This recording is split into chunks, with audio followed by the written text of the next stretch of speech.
네, 이제 오늘부터 요한계시록의 말씀을 설교합니다.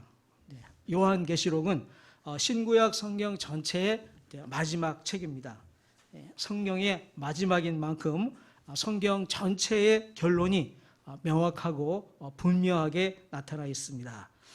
하나님은 이 세상의 마지막 모습이 어떠할지 이미 구약의 선지자들을 통해서 말씀하시고 약속하셨습니다. 그리고 마침내는 이 땅에 육신으로 오신 하나님의 아들 예수님을 통해서 더욱더 분명하게 말씀해 주셨습니다. 자, 이제 요한계시록은 성경 전체의 마지막에 온 만큼 하나님께서 이미 구약의 선지자들 그리고 예수님을 통해서 말씀하신 그 마지막의 모습을 가장 명확하게 그리고 가장 절정으로 말씀을 해 주시게 됩니다. 그리고 우리들 각자 개인의 입장에서 볼 때도 나의 마지막, 나의 최종적인 모습은 과연 어떠할지에 대해서 가장 명확하고 분명하게 알게 해 주시고 또 확신을 갖게 해 주십니다. 그러니까 모든 신자들은 사실 요한계시록을 반드시 알고 또 반복해서 자주 읽고 묵상을 해야 합니다. 우리가 오늘부터 함께 요한계시록의 말씀을 듣도록 인도해 주신 우리 하나님께 또 감사와 영광을 올려드립니다. 우리가 이제 일반적으로 책을 쓸 때 저자는 책을 시작하는 서론에 앞으로 책 전체에서 전개될 주제와 목적을 개략적으로 기술하는 경우가 많습니다. 이렇게 해서 독자들로 하여금 그 주의를 책의 주제와 목적에 집중하게 하고 또 그 주의를 계속해서 유지하게 하는 효과가 있습니다. 그리고 나서 이제 본론에서 그 주제를 상세히 전개합니다. 그리고 결론부에 이르게 되면은 다시 한번 요약하고 반복을 합니다. 그래서 독자들에게 이해를 확실하게 하고 오랫동안 기억 속에 남도록 하는 것입니다. 성경 전체로 보아도 그렇습니다. 성경 전체가 하나님께서 쓰신 한 권의 큰 책이죠. 성경 전체의 서론에 해당하는 부분은 창세기 1장부터 11장까지입니다. 이 서론 부분에 앞으로 성경 전체를 통해서 전개될 그 주제와 목적이 개략적으로 담겨져 있습니다. 그리고 그 주제는 이제 성경을 통해서 전개되어 나아갑니다. 그리고 결론 부분인 요한계시록에 와서 이제 다시 정리가 되고 강조가 됩니다. 자, 이제 요한계시록 책 한 권을 따로 볼 때에도 역시 마찬가지입니다. 이 요한계시록의 서론에 해당하는 부분은 1장 1절부터 3절입니다. 바로 이 서론에 요한계시록 전체의 주제와 목적이 개략적으로 제시가 됩니다. 그리고 이제 이 주제는 요한계시록 전체를 통해서 전개가 되어 나갑니다. 그리고 이제 결론부인 21장과 22장에 이르게 되면은 다시 요약되고 정리되며 반복돼서 강조가 됩니다. 그래서 우리는 1장 1절부터 3절에 매우 주의를 기울여야 합니다. 바로 여기에 요한계시록 전체의 주제와 목적 그리고 방향이 여기에 담겨져 있습니다. 오늘은 그 중에서 1절과 2절의 말씀을 보도록 하겠습니다. 성경 원어로 보면은 1절과 2절은 한 문장으로 되어 있습니다. 자, 그런데 헬라어에서는 가장 강조하고자 하는 단어를 문장의 맨 앞에 둡니다. 듣는 사람들은 처음 듣는 단어에 주의를 집중하기가 쉽습니다. 그래서 헬라어에서는 자연스럽게 자신이 강조하고자 하는 단어를 문장의 맨 앞에 두는 그런 수사법이 생겨나게 되었습니다. 자, 1절과 2절은 한 문장입니다. 근데 저자가 가장 강조하고 싶은 단어가 있다면은 역시 문장의 맨 앞에 있을 것입니다. 그 단어는 바로 예수 그리스도의 계시입니다. 자, 우리말 번역에서도 이 강조를 살려서 우리말 번역 맨 앞에 예수 그리스도의 계시라 하고 번역을 했습니다. 다양하게도 헬라의 원어의 강조가 우리말에서도 그대로 전달되게 되었습니다. 그리고 이제 1절과 2절의 다른 말들은 모두가 예수 그리스도의 계시가 어떠한 건지 설명하는 말들로 되어 있습니다. 예수 그리스도의 계시, 예수 그리스도의 계시가 바로 요한계시록의 주제이자 핵심 단어가 됩니다. 그러니까 여러분이 이제 요한계시록을 듣거나 읽고 묵상할 때 바로 이 단어에 집중을 해야 하는 것입니다. 그리고 이 단어에서 벗어나면은 안 되는 것입니다. 그러나 이 단어만 생각하고 있으면은 여러분이 요한계시록 읽어 나가면서 오해해가지고 잘못될 가능성은 전혀 없다. 이렇게 우리가 말할 수가 있겠습니다. 자, 그러면 이렇게 중요한 예수 그리스도의 계시, 이 말의 뜻을 자세히 살펴보아야 하겠습니다. 자, 계시라고 하는 말의 뜻은 드러내다, 밝히다입니다. 그러니까 감추어진 사실을 드러내다, 알려준다라고 하는 의미입니다. 성경에서 계시할 때는 하나님께 속한 일들을 드러낸다라고 하는 의미로 쓰여집니다. 자, 1절에서는 이 계시 앞에 예수 그리스도의 의가 있습니다. 이것은 문법 용어로 하면 소유격이 됩니다. 누구의라는 건데요. 이렇게 누구의 하고 소유격으로 사용될 때에는 일반적으로 주어의 의미가 있습니다. 즉 누가 하는가 하는 의미입니다. 그러므로 예수 그리스도의 계시라고 하는 것은 1차적으로는 이제 예수 그리스도가 주어가 되어서 예수 그리스도께서 주시는 계시라고 하는 의미입니다. 그러니까 예수 그리스도께서 이제 사도 요한을 통해서 교회에게 주시는 계시다, 이런 의미가 되겠습니다. 정말 요한계시록 읽어가면은 이제 예수님께서 바로 사도 요한 앞에 영광스러운 모습으로 나타납니다. 그리고 하나님의 일들을 계시해 주시는 것을 볼 수가 있습니다. 또 1절 본문대로 예수님께서 천사를 통해서 하늘의 비밀을 사도 요한에게 알려주시는 것을 볼 수가 있습니다. 그러니까 예수 그리스도의 계시할 때에 바로 이것은 예수 그리스도께서 주시는 계시라고 하는 의미는 분명합니다. 그런데요, 또 한 가지가 있습니다. 자, 누구의 하고 소유격으로 사용될 때는 또 한 가지 가능한 것은 목적격을 의미할 수가 있습니다. 즉 누구를 무엇한다라고 하는 의미입니다. 이렇게 목적격으로 보면은 예수 그리스도의 계시라고 할 때는 예수 그리스도를 계시한다라고 하는 뜻이 됩니다. 그러니까 요한계시록을 읽어가다 보면은 계시의 중심은 바로 예수 그리스도임을 확인하게 됩니다. 자, 영광의 예수 그리스도를 보여주시고, 자, 예수 그리스도께서 마침내 사단을 완전히 멸하시고 최후의 심판을 행하시며 신자들의 구원을 완성하시는 것을 보게 됩니다. 그래서 예수 그리스도의 계시는 예수 그리스도를 계시한다, 이렇게 볼 수가 있겠습니다. 자, 그러면은 예수 그리스도의 계시하면은 주격도 되고 목적격도 되면은 어떤 것이 맞는 걸까요? 네, 둘 다 맞습니다. 이렇게 글을 쓸 때는 한 가지만 의미하도록 하지 아니하고 두 가지를 모두 의미하도록 쓰는 경우들이 많습니다. 그래서 우리는 예수 그리스도의 계시라고 하는 단어를 볼 때 우리는 예수 그리스도께서 주시는 계시, 그리고 예수 그리스도를 계시한다, 이렇게 두 가지의 의미가 있다고 하는 사실을 기억해야 할 것입니다. 당연하죠. 왜냐하면은 성경 전체는 예수 그리스도를 계시합니다. 자, 왜 그럴까요? 성경을 통해서 하나님은 죄인들에게 하나님 자신을 알려주십니다. 그리고 사람인 죄인들은 어떠한 존재인지, 그리고 어떠한 결말에 처해지게 되는지를 알려주십니다. 그런데 우리 하나님은 사랑의 하나님이죠. 그래서 그런 죄인들을 내버려 두지 아니하시고 그 죄인들을 구원해 가심을 알려주십니다. 그러므로 성경은 하나님께서 죄인들을 구원하시는 은혜, 이것이 바로 주제가 됩니다. 하나님께서 죄인들을 구원하신다, 이것이 바로 성경의 주제가 되는 것이죠. 자, 그러면 하나님께서는 어떻게 죄인들을 구원하시나요? 바로 하나님의 아들 예수 그리스도를 통해서 죄인들을 구원하십니다.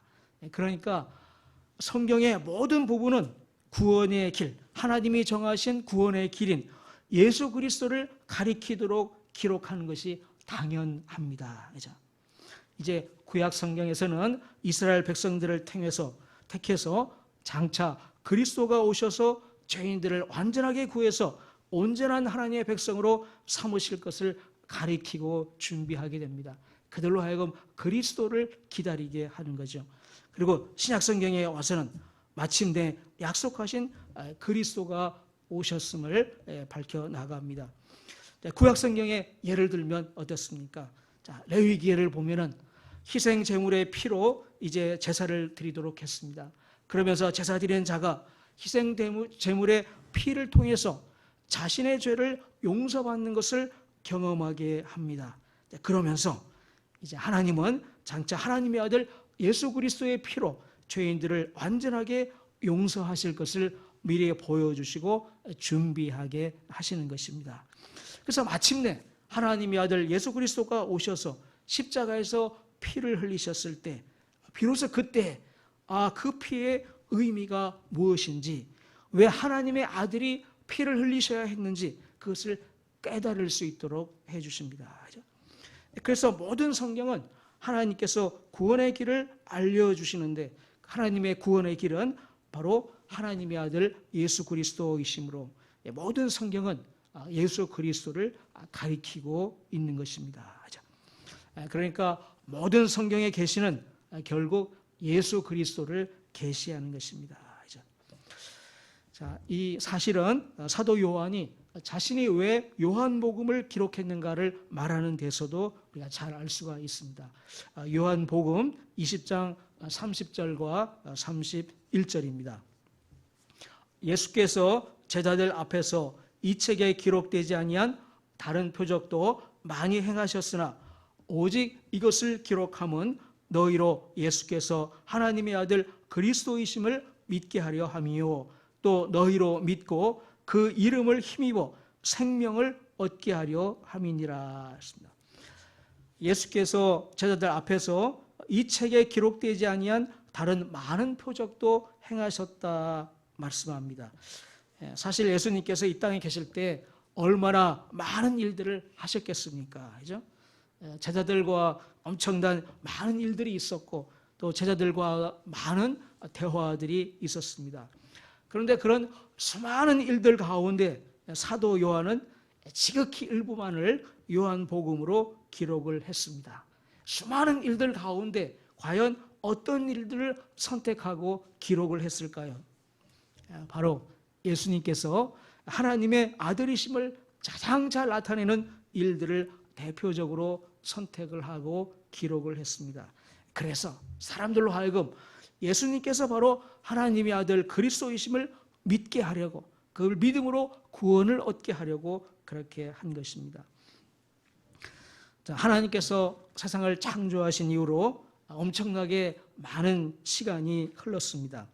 우리 하나님은 창조할 뿐만 아니라 보존하시고 또 세상을 다스리시는 분이십니다. 하나님은 셀 수도 없이 수많은 일들을 해오고 계십니다.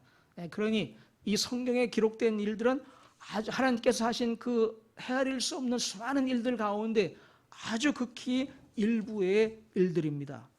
그러면요, 하나님은 과연 그 수많은 일들 가운데 어떤 일들을 택해서 성경으로 기록하게 하셨을까요?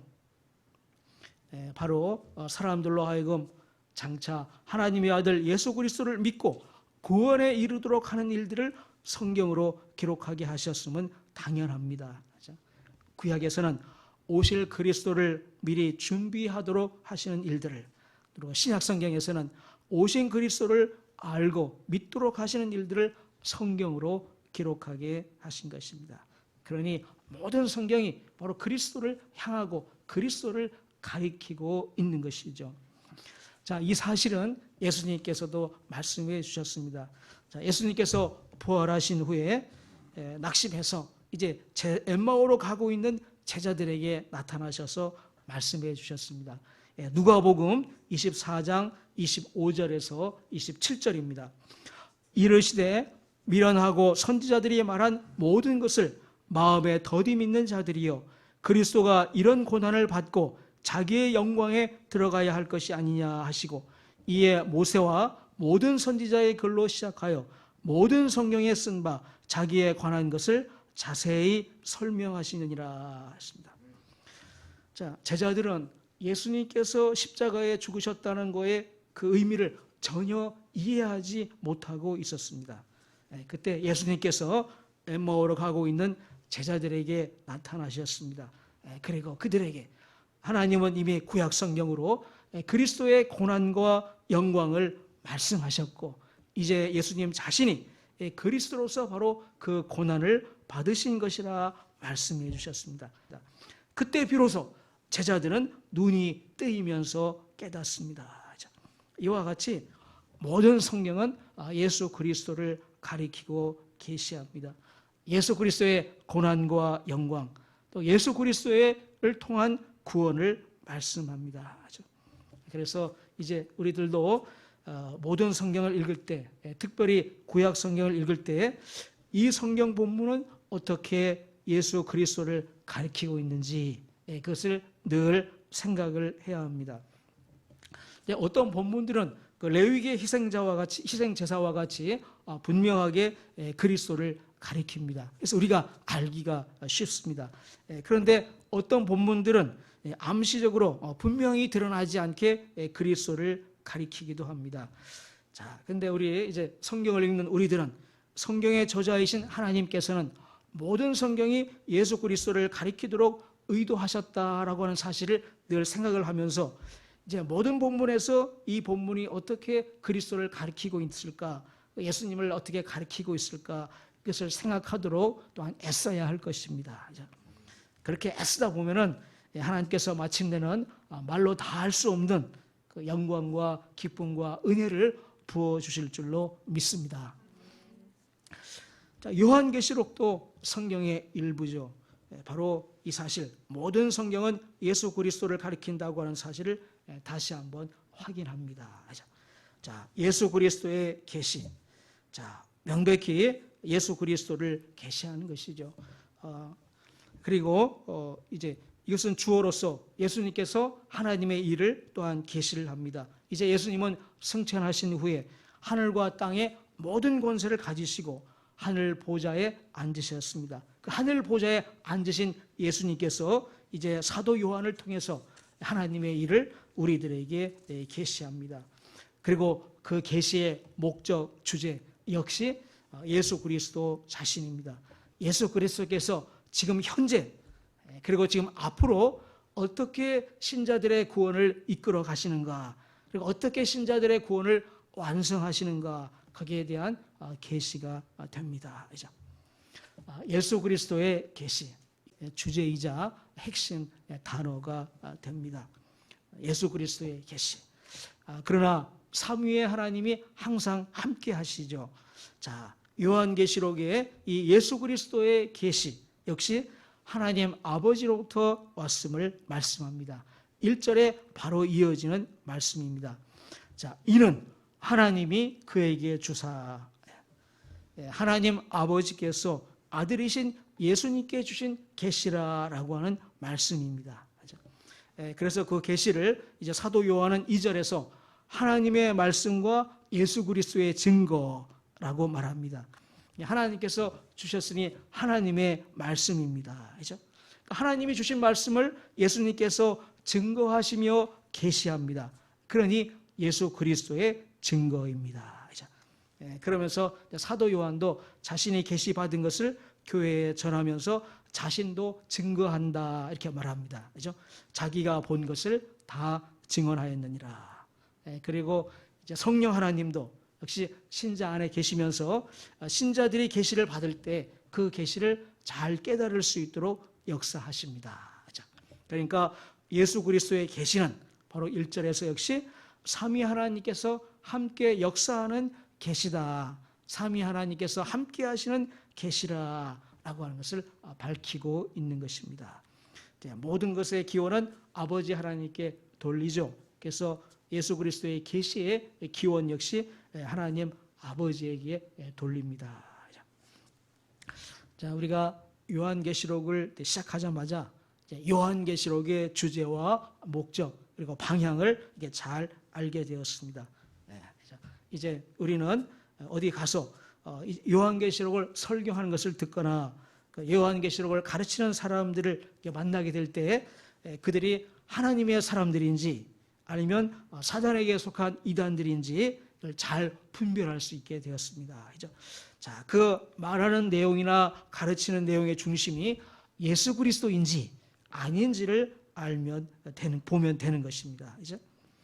이단의 한 유형은 예수 그리스도가 다 완전하게 하지 못했으므로 자신이 구원을 완성하는 자라 이렇게 참나한 말을 합니다. 그리고 또 다른 이단의 유형은 예수 그리스도를 말로는 말합니다. 그러나 그들이 더 실제적인 가르침들을 들어가 보면은 예수 그리스도를 높이기보다는 교주를 높입니다.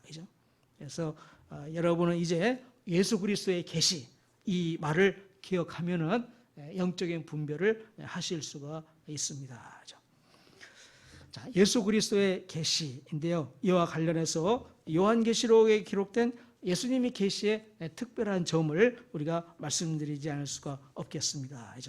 요한계시록은 그래서 예수님은 지금 하늘에서 일어나는 일들, 그리고 마지막 때에 이 땅에서 일어나는 일들, 그리고 마침내 새하늘과 새 땅에서 일어날 일들에 대해서 계시합니다.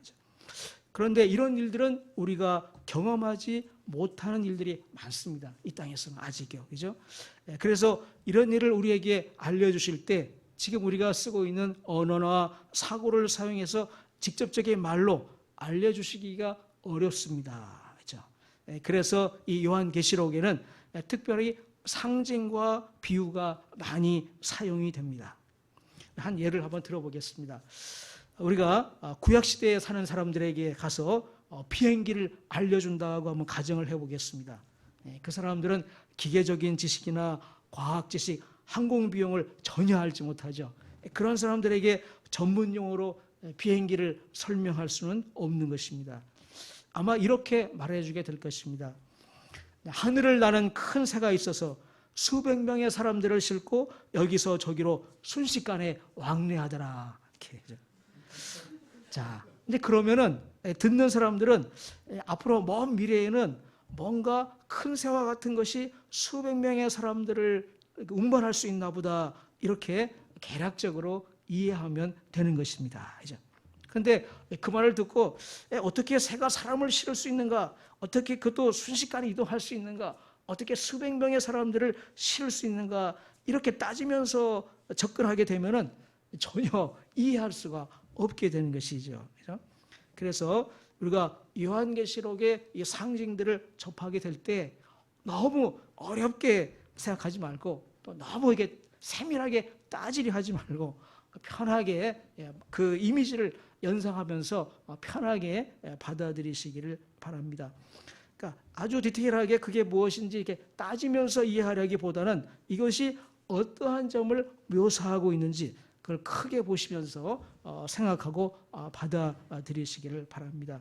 우리가 예수 그리스도의 계시 이 말을 늘 생각하고 있으면은 이 요한계시록의 상징을 엉뚱하게 받아들일 가능성은 거의 없다 이렇게 생각하면 되겠습니다. 그리고 우리에게 다행한 것은 교회 역사가 2000년이 되었습니다. 이 2000년의 역사 동안에 수많은 신학자들에 의해서 연구가 진행이 되었습니다. 조심조심하게 연구해서 이 상징들을 건전하게 해석할 수 있도록 수많은 연구 결과들이 쌓여 있다라고 하는 점입니다. 이단들을 보면은 이 요한계시록의 상징을 자신들의 주장을 뒷받침하는 쪽으로 그럴듯하게 해석을 해서 사람들을 미혹합니다.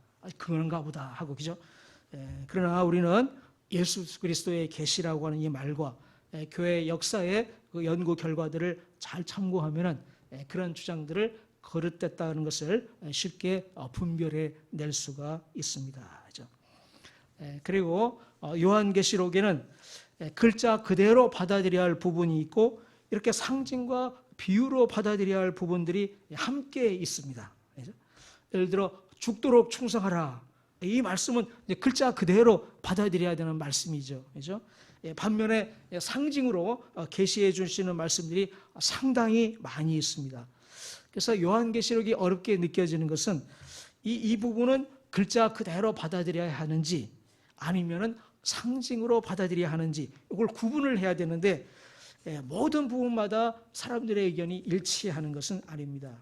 그래서 어떤 경우에는 한 본문을 놓고도 여러 의견들이 나옵니다. 요거는 글자 그대로 봐야 된다. 아니면 요거는 상징으로 비유로 보아야 한다. 이렇게 여러 의견들이 나오니까 이해하기가 어렵다 이런 말이 나오게 됩니다.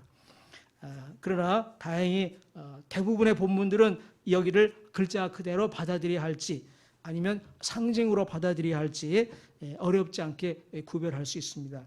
간혹 이제 사람에 따라서 의견이 다른 본문이 있습니다. 그때에는 어떻게 하면 될까요?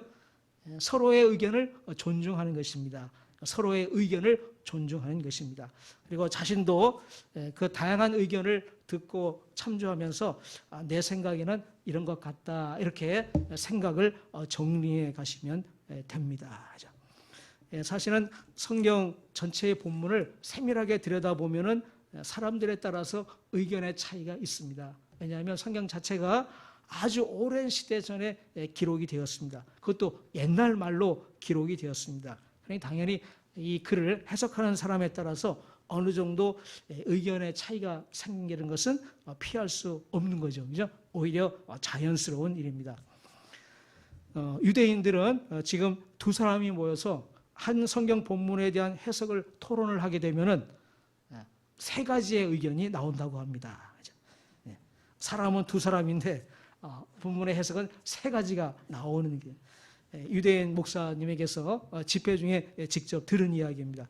그만큼 그 사람들의 사고가 아주 자유롭고 서로 존중하고 토론하고 이런 문화가 되어 있다라는 것을 우리가 볼 수 있겠는데요.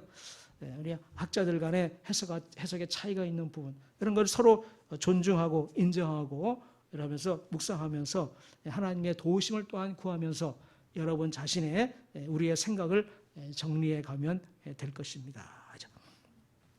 그리고 항상 기억할 말 예수 그리스도의 계시 이 말만 늘 생각하고 있으면은 크게 잘못된 해석을 받아들일 가능성은 거의 없습니다. 그래서 우리가 상징의 해석을 너무 어려워해서 혹은 해석의 차이가 있는 것을 또 어려워해서 요한계시록을 읽고 묵상하는 일을 멀리하는 그런 어리석음을 범해서는 안 될 것입니다. 요한계시록은 성경의 마지막에 위치해 있습니다. 그만큼 하늘의 일들 그리고 마지막 때의 일들 그리고 그 이후의 일들에 대한 풍성한 계시를 담고 있습니다. 이 계시를 담고 있는 요한계시록을 멀리한다면 우리 신앙의 힘은 계속해서 약해져 갈 것입니다. 그죠? 우리 교회의 역사를 보면은 아주 큰 위기의 때들이 있었습니다. 큰 환난과 핍박의 때가 있었습니다. 그때 신자들은 바로 이 요한계시록을 읽으면서 힘을 얻고 위로를 받고 소망을 갖고 믿음을 지켜왔습니다. 요한계시록은 신자들에게 큰 소망과 위로를 주는 책입니다. 우리 역사에서도 일제시대에 아주 암울한 시대가 있었습니다. 그때 믿음의 선배들은 바로 이 요한계시록을 읽으면서 일제의 탄압을 견디어냈습니다. 우리 교단에 합동신학대학원을 세우신 박윤선 목사님도 일제시대 때 미국에 유학 가서 이제 신학을 공부를 했는데요. 그 시대에 배를 타고 미국으로 가면서 그 배 안에서 이 요한계시록을 계속해서 읽고 묵상을 했다고 합니다. 그래서 거기에서 소망과 위로를 받고 사명에 대한 확신을 다시 가지고 헌신하면서 준비하면서 갔다고 합니다. 요한계시록은 이렇게 신자들에게 말로 다 할 수 없는 소망과 큰 위로와 힘을 주는 책입니다. 그리고요, 요한계시록은 바로 그리스도의 영광이 가장 잘 나타나 있습니다. 성경이 그리스도의 고난과 영광을 가리킨다고 했죠. 그리스도의 영광이 가장 절정으로 나타나 있는 계시가 바로 요한계시록입니다. 그래서 우리가 이 요한계시록을 가까이 해야 되겠습니다. 요한계시록을 우리가 어떠한 마음으로 대해야 할까요? 요한계시록은 바로 예수 그리스도의 계시입니다. 우리의 주님이신 예수 그리스도께서 우리에게 나에게 주시는 계시입니다. 그리고 그 계시는 하나님 아버지로부터 나온 것입니다. 성령 하나님께서 그 계시를 우리가 올바로 깨닫도록 인도해 주시고 은혜 부어 주십니다. 그리고 이 계시의 중심은, 요한계시록의 중심은 바로 예수 그리스도입니다. 하나님께서 예수 그리스도를 통해서 우리의 구원을 완성해 가시는 일입니다. 예수 그리스도의 최종적인 승리를 계시하십니다. 이와 같이 요한계시록의 주제와 방향을 오늘 명확하게 했습니다. 이제 앞으로 우리가 이 계시 속에서 영광의 예수 그리스도를 만날 것을 기대하면서 요한계시록을 시작하기를 원합니다. 오늘 말씀을 생각하며 기도합니다. 이 성경의 맨 마지막 요한계시록은 예수 그리스도의 계시임을 늘 생각하면서 이 요한계시록을 우리가 읽어가도록 우리를 붙들어 주시고, 또 이 요한계시록을 통해서 영광의 예수 그리스도를 만나도록, 우리가 직접 만나도록 은혜 부어 주시기를 간구하며 기도합니다. 함께 기도하겠습니다.